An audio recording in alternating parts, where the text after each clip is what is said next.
Let's get into this quiz about photosynthesis. For each slide, you have to determine what I'm describing, the light-dependent or light-independent reactions. With that being said, let's just jump right into it. Number 1, water breaks down. Does this occur during the light-dependent or independent reactions? Water breaking down is the first step of the light-dependent reactions.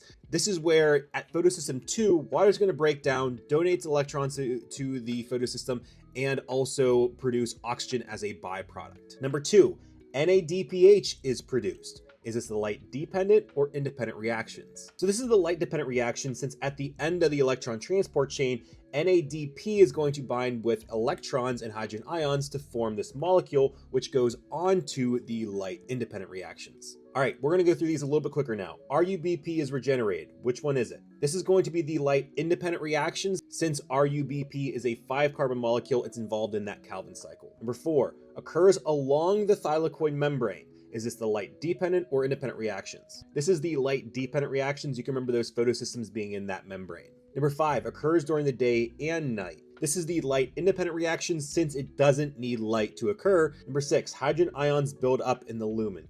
When does this occur? This is the light-dependent reactions. Those hydrogen ions are going to be really crucial to creating that gradient for ATP synthase. Number 7, 3-PGA is converted into G3P. Which process is it? This is the light-independent reactions. Anytime you see these molecules of like 3-PGA and G3P, we know we're in the Calvin cycle. Carbon fixation occurs. What process is it?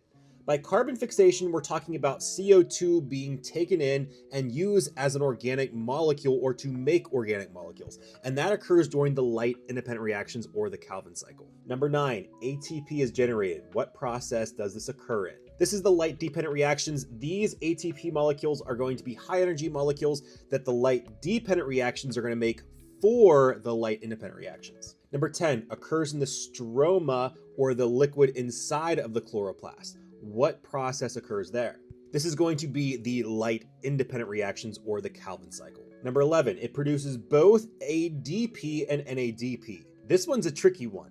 This is the light-independent reactions. It's not really producing those two molecules, but it's using the ATP and the NADPH, and it's going to send these two molecules back to the light-dependent reactions to be re-energized. Number 12, oxygen is produced. Remember, oxygen in this case is going to be a byproduct. We talked about this already. This is going to be the light-dependent reactions. Water is going to break down and produce oxygen, and again, this is a byproduct. 13, ATP synthase reacts during this process. Where does this enzyme react? The light-dependent or independent reactions? This is the light-dependent reactions. Remember, those hydrogen ions are going to build up in the lumen and go through this enzyme to produce ATP. Produces G3P as a main output. This is the light-independent reactions. Remember, anytime we talk about G3P or carbon molecules, organic molecules, this is probably going to be the Calvin cycle.